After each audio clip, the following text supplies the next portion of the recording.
Picture yourself standing on the America's Got Talent stage.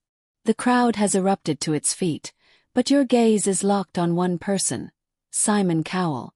His hands aren't moving. He isn't clapping. But he doesn't have to be. Because when Simon Cowell leans back in his chair like something just knocked the air out of him, like he's been blindsided by something extraordinary, you know you've done something most performers only dream of. That was the moment Courtney Hadwin created in 2018. At just 13 years old, she walked onto that stage and left every single person in that room, and eventually the entire world, completely speechless. Her voice was unlike anything they had seen from someone her age. Simon himself was moved. He took her under his wing, his label got behind her, and the road to superstardom seemed like it was already paved and waiting. But that road had a few twists nobody saw coming. The fame dimmed. The lights faded. The support quietly disappeared. So what went wrong? How does a girl with that kind of talent end up off the radar? Today we're pulling back the curtain on the full story. The rise, the fall, and the unexpected path of Courtney Hadwin. Where is she now?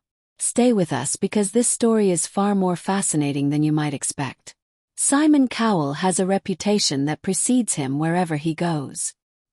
He's the man who has never cried, or so he always claimed. He's the industry titan who has built empires out of raw talent, shattered the dreams of thousands without flinching, and sat through countless auditions with the emotional range of a stone wall. But then Courtney Hadwin opened her mouth and sang, and for the first time in a very long time, Simon Cowell came dangerously close to breaking his own rule. Looking at Courtney's story from the outside, it can seem like a clean, linear path. Small-town girl discovers talent, gets on a big show, becomes famous. Simple enough. But the reality is far more layered and complicated than that tidy summary suggests. To truly understand who Courtney is and why her journey unfolded the way it did, we need to go back to the very beginning, long before the AGT cameras ever found her. Courtney Hadwin was born on July 6, 2004. She grew up in Heselden, a quiet, close-knit former mining village tucked near Hartlepool in County Durham, in the northeast of England. It wasn't a place that regularly produced international music stars. It was humble, grounded, and real, and in many ways so was she. She was raised by her parents, Paul and Anne-Marie, in a household that also included her younger siblings, Paul and Melissa. Family was everything. Music, as it tends to do with truly gifted people, found Courtney early. She started singing at home as a small child, not because anyone pushed her to, but because it came as naturally as breathing. As the years went by, she began exploring musical theater and teaching herself songs through covers of artists she admired. But it was watching a young Connie Talbot perform on Britain's Got Talent that truly ignited something inside her. That was the moment she realized singing wasn't just something she enjoyed. It was something she needed to pursue seriously. By her own account, Courtney began singing with real intention and focus somewhere around 9 or 10 years old. Then, at 11, while she was still attending Heselden Primary School and had just enrolled at the academy at Shotton Hall, she stepped up to a lunchtime open mic and performed "Say Something" by A Great Big World and Christina Aguilera. Someone in the room recorded it. That video made its way onto Facebook and spread through the local community like wildfire. Classmates and neighbors who had no idea what was living in that girl's chest were suddenly stunned. They told her she had to keep going. She had to pursue this. And Courtney, who already loved nothing more than singing and pouring her heart into original songs, was more than happy to listen. What followed was a period of real dedication and sacrifice. Courtney's granddad later revealed that she had started busking in local areas, standing on street corners and in public spaces, not for glory, but to scrape together enough money to pay for singing lessons and help cover the cost of travel for her family. She didn't earn a fortune doing it, but it was enough to open doors. She trained at several local academies, including Shotton Hall Theatre School, Peanuts Masterclasses, Kate Sir School of Music, and Vocal Ovation by Julie Miles, each one adding another layer to a voice that was already far beyond her years. Her first real taste of competition came in 2015, when she entered Teen Star UK in Newcastle. Standing on that stage for the first time in a proper contest setting, she delivered a rendition of Bob Dylan's Make You Feel My Love, that carried her all the way to the grand final. People sat up and took notice. The following year brought even more recognition. At just 12 years old, she won Hartlepool's Performer of the Year award and reached the finals of the Beyond the Lights ceremony. She also auditioned for Open Mic UK that same year, performing Nothing Compares to You, and adding yet another stage to her growing list of appearances. That summer, she achieved something that would have felt impossible just a few years earlier. She opened for Sister Sledge at the South Tyneside Festival, performing in front of a crowd of over 18,000 people. For anyone watching that day, the message was unmistakable. This was no ordinary kid from a small village. This was a genuine star being born. The momentum continued rolling into the following year, when Courtney turned her attention to The Voice Kids UK. Her audition was explosive, a full-throttle electrifying take on Tina Turner's Nutbush City Limits, that earned her a coveted spot on Danny Jones's team. She powered through the battle round with Dancing in the Street, made it to the semi-final on the strength of James Brown's I Got You, I Feel Good, and brought the curtain down on her run with And I Am Telling You I'm Not Going, finishing as a finalist. She didn't win, but she didn't need to. Every single performance left a mark.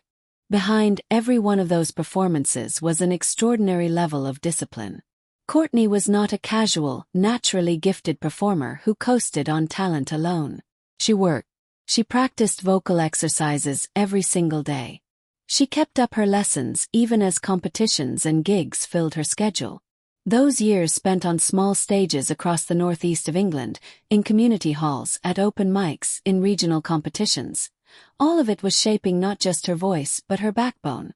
The resolve she would need later when things got much harder was being built during those quiet, unglamorous years in County Durham. And none of it would have been possible without her family. From the very first moment it became clear that Courtney had something special. Her parents threw themselves fully behind her. Her mother saw the potential and cheered it on from the front row. Her father, unwilling to let finances stand between his daughter and her dreams, picked up extra work, delivering pizzas, covering petrol costs, just to make sure Courtney could get to every audition, every gig, every lesson she needed. When her appearances on The Voice Kids UK and eventually America's Got Talent required a much bigger commitment, the family didn't hesitate. They relocated to LA for a period so she could compete, with her father traveling back and forth to support her while she continued her education. Through every whirlwind moment, through the TV appearances, the record deals, and the international spotlight, her family never let her forget who she was and where she came from. She has credited them, time and again, with keeping her grounded when the world around her was spinning out of control. It was that foundation, the love, the sacrifice, the roots, that carried Courtney through everything that followed. By early 2018, she had quietly built a reputation significant enough to attract the attention of producers from one of the biggest talent competitions in the world. The invitation to audition for season 13 of America's Got Talent didn't come from a family push or a carefully plotted career strategy. It came through show producers who were actively scouting for international talent. For Courtney, it felt like the perfect next step. She was ready, or at least she thought she was. Because what was waiting for her on the other side of that audition was something nobody, not her parents, not her coaches, not even Simon Cowell himself, could have fully prepared her for. When Courtney Hadwin walked out onto the America's Got Talent stage at 13 years old, nobody in that room was particularly ready for what was about to happen. She looked every bit the nervous schoolgirl she was. Quiet, slightly awkward, uncertain on her feet. She was from a small village in County Durham, England, and it showed. The audience watched politely. The judges waited. And then the first notes of Otis Redding's Hard to Handle broke through the air. And absolutely everything changed. The voice that filled that studio was not the voice of a 13-year-old girl. It was raw and raspy and ferociously powerful, carrying a weight and a world weariness that had no business coming from someone that young.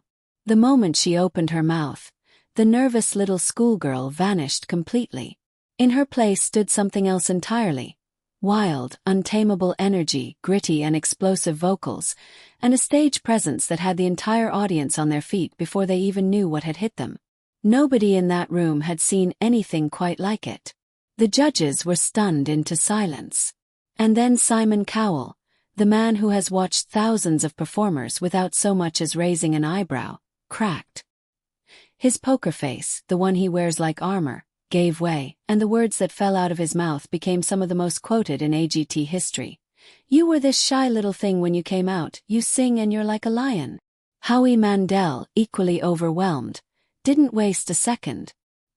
He slammed the golden buzzer, shooting Courtney straight through to the live shows.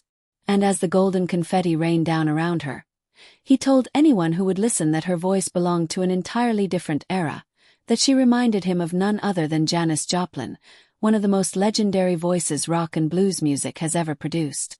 The response from the outside world was immediate and enormous. Her audition clip spread across every platform, every news segment, every social media feed. By the time Tyra Banks was introducing her later in the competition, the video had already racked up over 310 million views. The internet could not stop talking about her.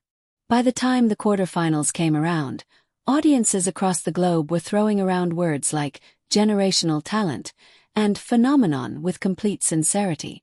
These were not casual compliments.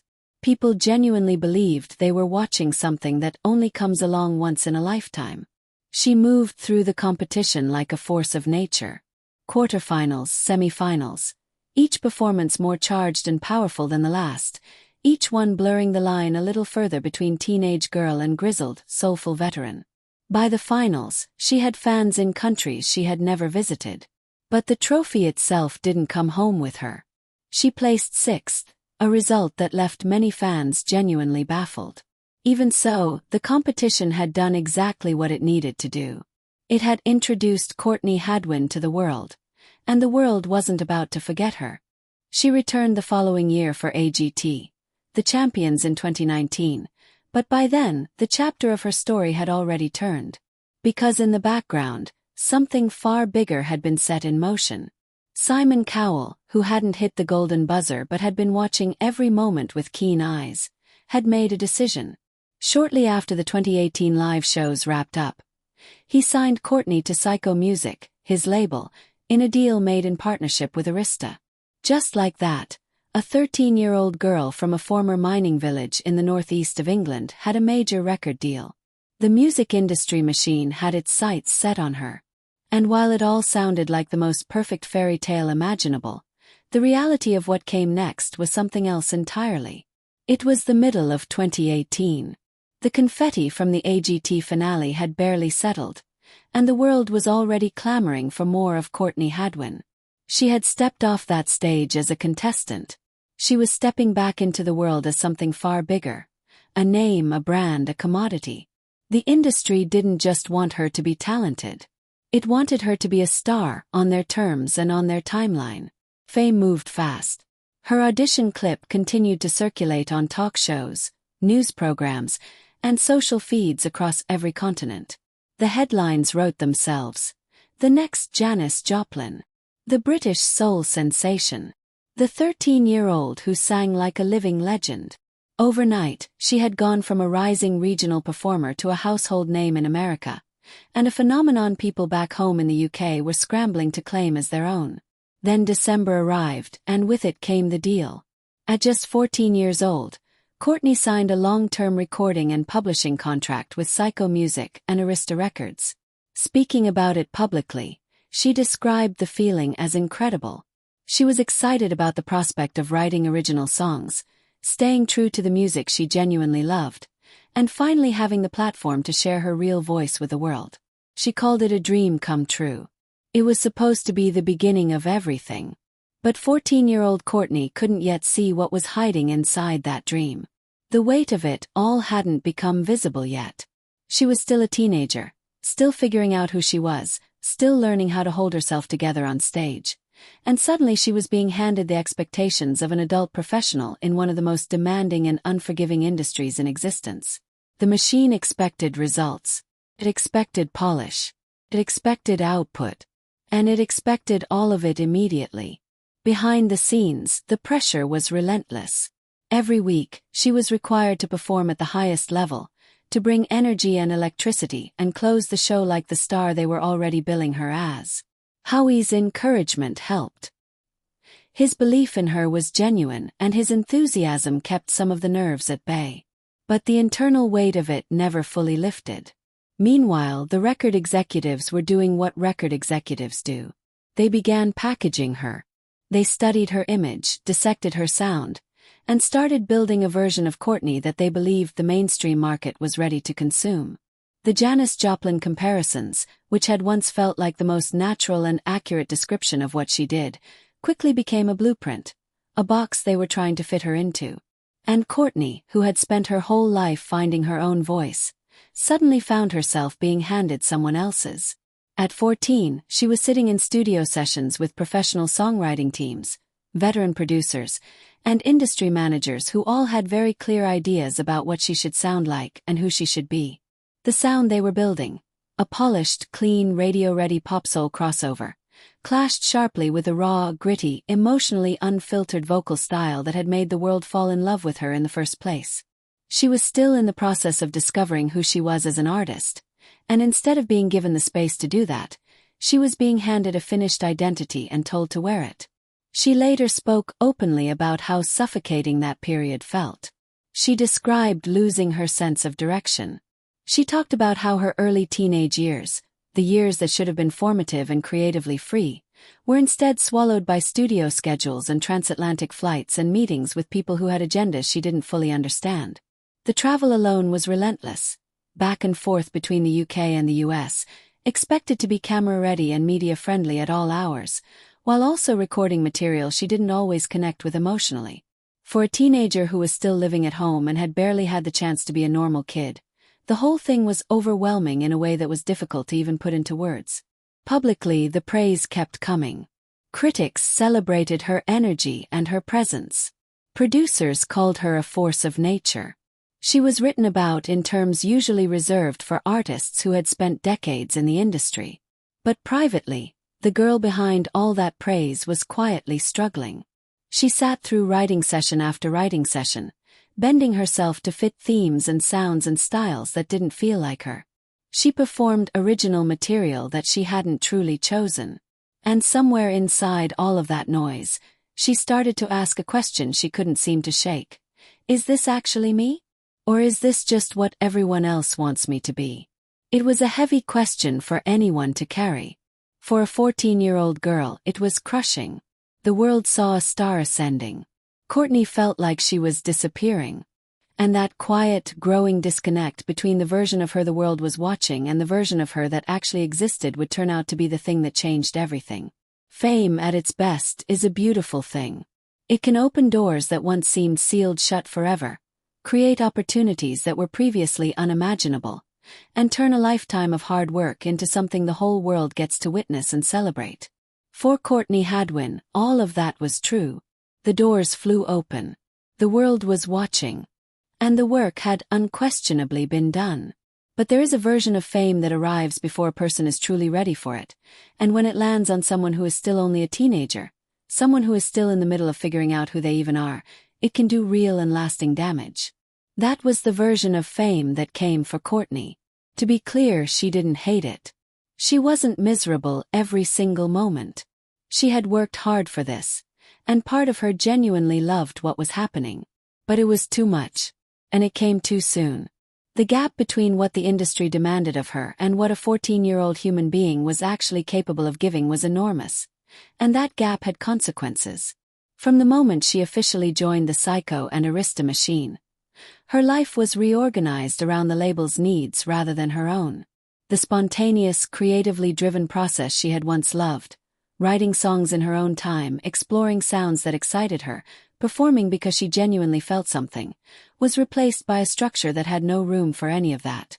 Her days were mapped out by schedules she didn't set, filled with back-to-back studio sessions where the goal was always the same: manufacture the next hit. It didn't matter whether the song felt true to her. It mattered whether it would perform. A single day could stretch from morning in the UK, through midday meetings with label executives, to a long transatlantic flight that deposited her in an American recording studio by evening. Those sessions were populated by producers who came armed with beats, hooks, and concepts that Courtney had no hand in creating and often felt no real connection to. She would sit in those rooms and try to make something feel authentic that simply wasn't, because the direction was being handed down from above rather than growing from within. She described the experience later as being constantly told who to be, rather than being given the chance to figure that out for herself. The result was music that looked right on paper but felt hollow in her chest. The sound being constructed around her was polished, carefully designed for radio, and stripped of the very qualities that had made her impossible to ignore in the first place. The rawness, the grit, the barely contained emotional power, all of it was being sanded down and smoothed over in pursuit of something more palatable. And the more that happened, the further away she drifted from the reason she had ever wanted to sing at all. Confidence, which had been hard-won through years of busking and competing and pushing herself, began to erode. Something that had once filled her with joy was slowly becoming something she had to endure. Then came the mental toll. Courtney began describing a kind of exhaustion that went far beyond being physically tired. She was emotionally depleted. She was closing out shows, carrying the weight of entire finales on her shoulders, expected to deliver peak performance again and again while internally she was barely holding together.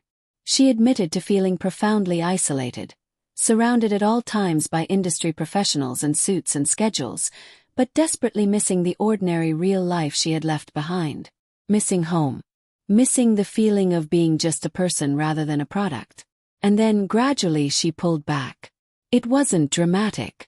It wasn't a single moment of rupture. It was quiet and slow.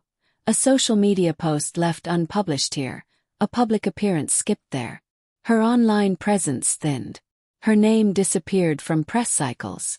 Fans who had followed her obsessively during the AGT run started to worry, then to speculate. Had something happened? Was she sick?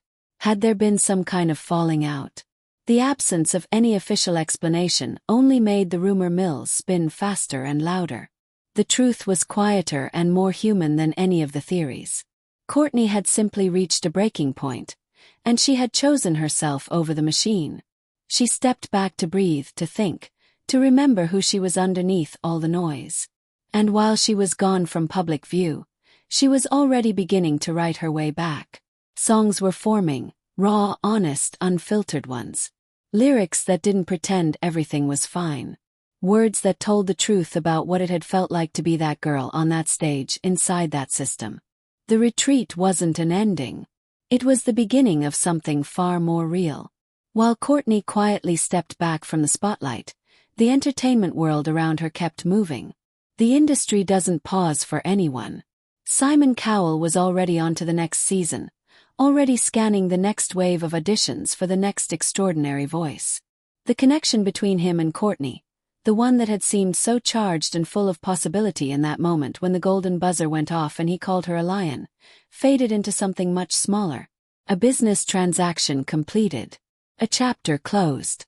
From the outside, there had always been the temptation to read something more into that relationship. Simon leaning forward in his chair, visibly shaken. Simon signing her to his label. It looked, on the surface, like the beginning of a mentorship.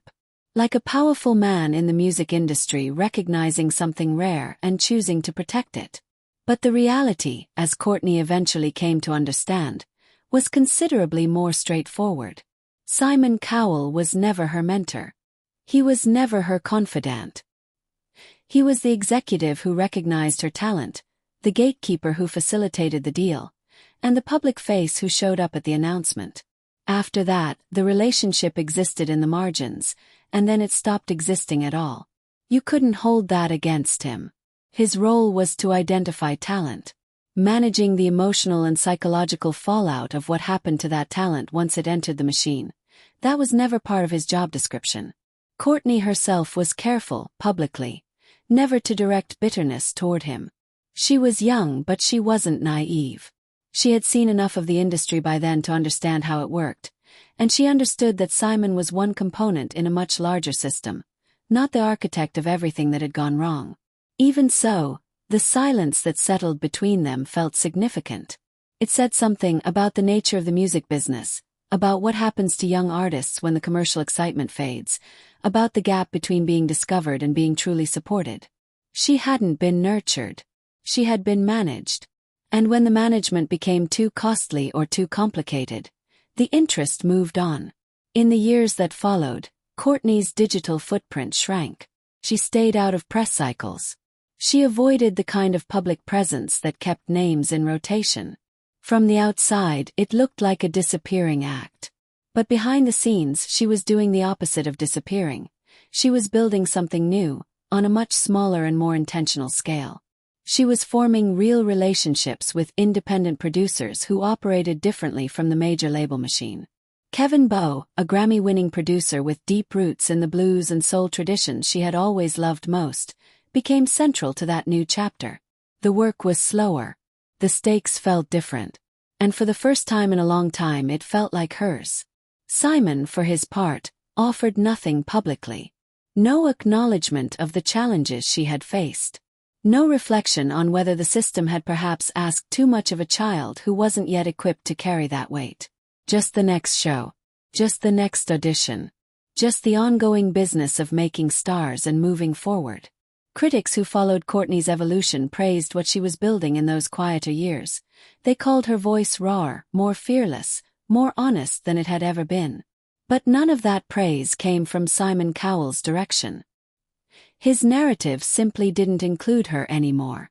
There is something quietly profound about watching a person reclaim themselves after the world has spent years trying to tell them who they ought to be. That is precisely what Courtney Hadwin did. And by the time 2025 arrived, the transformation was impossible to ignore. She was no longer the 13-year-old who had walked onto that AGT stage trembling with nerves and exploded into something wild and extraordinary. She wasn't even the 14-year-old who had signed her name to a major label contract with stars in her eyes. She was someone new. Someone built from everything that had happened to her. The highs and the heartbreak and the long, difficult silence in between. After stepping away from her early label deal and the expectations that came wrapped around it, Courtney chose a different path. She chose independence. She chose to work with people who understood that creative authenticity was not a luxury. It was the whole point. Her partnership with Kevin Bowe, the Grammy-winning producer whose credits included legendary work with Etta James and Joe Cocker, became the cornerstone of this new chapter. With Bowe, she wasn't being handed a sound or a persona. She was being given a room and time, and the freedom to actually write her truth. The songs that emerged from those sessions, Monsters, You Only Love Me When I Lie, Breakable, That Girl Don't Live Here, were unlike anything the label years had produced. They were honest in a way that felt almost defiant. Vulnerable and furious and real, exploring the parts of herself she had spent years being encouraged to polish away. In every interview she gave during this period, the change in her was audible, not just in the music but in the way she spoke about herself and her work. She talked about the label years with clarity rather than bitterness, acknowledging how suffocating it had been to have her identity sculpted by committee. And then she talked about how different everything felt now. No impossible deadlines handed down from above. No sessions built around someone else's vision of who she was supposed to become. Just her and the songs and a team that actually believed in both.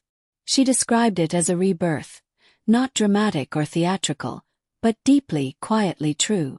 Her audience felt the difference immediately. You Only Love Me When I Lie landed like something cathartic and electric. Reviewers described it as a raw blues soul anthem that carried within it both the ache of hidden pain and the courage to stop hiding it. Her broader project, Little Miss Jagged, announced for release on September 12, 2025, was celebrated even in advance as her most daring and personal body of work to date. A stripped-back, microphone-free live performance of the single left viewers completely breathless. Journalists reached for language that could match the intensity of what they were watching. One described her as sounding like thunder and burning like fire. At 20 years old, Courtney was also ready to talk about what the earlier years had actually cost her. She spoke openly about burnout. About the loss of control that had come with signing herself over to a system that wasn't built to protect her. About the pressure of performing emotional material before she had the emotional vocabulary to understand what she was even performing. She talked about identity, about how strange and disorienting it is to have the world construct a version of you and then measure you against it constantly. And she talked about what it felt like to finally, genuinely reclaim herself. She said it felt like reclaiming her strength. And listening to her speak, it was easy to believe that. She returned to the stage under entirely different conditions this time, not performing to satisfy a label's commercial ambitions, but performing because she had something real to say and an audience that was ready to receive it. The scars she had accumulated along the way weren't hidden. They were in the music. They were the music. And then there was Simon. In 2025, a wave of viral clips began circulating, snippets and retrospectives that suggested he had finally, after years of public silence, said something about Courtney's trajectory. The clips depicted him in a way few people had ever seen him. Still and heavy with something that looked like regret. They claimed he had paused in the middle of an interview, unusual for a man who moves through public life with such deliberate control, and said something that cracked through his composed exterior. The words attributed to him were simple, that they had expected too much too soon, and that she was a kid, and that he believed they had failed her. His voice, the accounts claimed, faltered. The unshakable Simon Cowell, undone by a moment of honest reckoning. Whether those accounts are entirely accurate remains unverified. No major journalist or reputable outlet has put those specific words on record. But the story resonated with so many people precisely because it reflected what had always been visible, even if no one in power had ever said so out loud. Courtney was a child. The machine was enormous. And the machine did not slow down for her. If Simon Cowell did sit somewhere quiet in 2025 and allow himself to feel the weight of that truth, then perhaps the most important thing is not whether the words were spoken exactly as reported, but that the truth behind them has never really been in dispute. Courtney rebuilt herself song by song with Kevin Bowe and on her own terms. Her music, confessional, unflinching, stripped of everything false, has become the record of what she survived and who she chose to become. That speaks more clearly than any interview ever could. Courtney Hadwin today is a genuinely different person from the girl who once stood under golden confetti on the America's Got Talent stage. She is not a faded star trying to recapture a moment. She is not a cautionary tale about the dangers of early fame. She is an artist who went through the fire, came out the other side with her integrity intact, and has been quietly, deliberately building something that actually belongs to her. She is back in the UK, and County Durham remains her home. After leaving her label and the life that came with it, she chose to return to her roots, not out of defeat, but out of a clear-eyed understanding of where she draws her strength from. The northeast of England, the place that shaped her before the world ever knew her name, is still the foundation. She still maintains connections to the people and places from her early years in Heselden and Peterlee. Her creative process, she has mentioned in various interviews, often happens in exactly the kind of quiet domestic moments that the label years never left room for. Just her, a laptop, and thoughts that gradually arrange themselves into verses. Her online presence, once carefully managed and commercially motivated, has been rebuilt into something that actually reflects who she is. Across TikTok, YouTube, Instagram, and Facebook, she has assembled an audience of over 1 million followers. People who follow her not because she is pushing a product, but because they feel genuinely connected to her. She shares studio moments and casual conversations about mental health. She posts about workout routines and small styling experiments, like the time she tried a straightened, fiery red look that her fans talked about for days. She brings people into her weekend and her ordinary life without filtering out the unglamorous parts. Her followers consistently describe her content as refreshingly honest and disarmingly real, qualities that were present in her voice from the very beginning, and that she is now finally allowed to let live in everything she does. She has spoken candidly this year about the complicated relationship she has with social media, acknowledging that TikTok can feel relentless and overwhelming, while expressing genuine affection for YouTube as a space where she can share music and reflect on her life without the pressure of chasing trends. She runs Instagram Q&A sessions regularly and engages with fan comments with a kind of warmth that is clearly not performed. The conversation she invites about mental health, about therapy, about self-care and setting boundaries are not just talking points. They are things she is actively living through, and her willingness to share that process has made her a touchstone for many young people navigating their own complicated feelings about identity and pressure and self-worth. Her professional life has also been rebuilt from the ground up. In early 2025, she parted ways with her previous management, Men2S, and signed with Total Artist Management under Oliver Mojita, citing creative differences that had prevented real opportunities from being realized. The new partnership has been productive. Gigs across the UK and Europe have followed, along with plans for US dates. She has played intimate venue shows including Fiddler Elbow in London, and larger tours are in the pipeline. But perhaps the moment that most powerfully signaled her growing standing within the industry came in April 2024, when Clive Davis, one of the most storied and respected figures in the history of recorded music, personally selected her to open a gala at Carnegie Hall. She performed a tribute to Janis Joplin, the artist she had been compared to since she was 13 years old, in front of an audience of industry legends. The room responded. The coverage that followed was celebratory and sincere. It was the kind of moment that tells you a career is not just surviving, it is arriving. The album she has been building with Kevin Bowe is slated for release in September, and from everything she has shared, it is shaping up to be as wide-ranging and emotionally honest as everything she has been building toward. The snippets she has released hint at rock, soul, and punk all living together in the same body of work, not as a calculated genre experiment, but as a natural expression of an artist who refuses to be reduced to a single sound. She has joked that every track feels like its own mood ring, which is perhaps the most Courtney way of putting it. Her supporters love her for exactly this kind of self-awareness. When she posts a photo of her cluttered studio bookshelf, or a note saying she has just finished writing the day's lyrics, the response is immediate and warm. People are rooting for her, not for the viral moment but for her. What Courtney has built, in the end, is something more durable than fame. She has built trust. She has built authenticity. She has built a reputation as someone who shows the work and tells the truth, even when the truth is messy. In 2025, she is not chasing applause. She is not engineering moments or calculating her next move for maximum impact.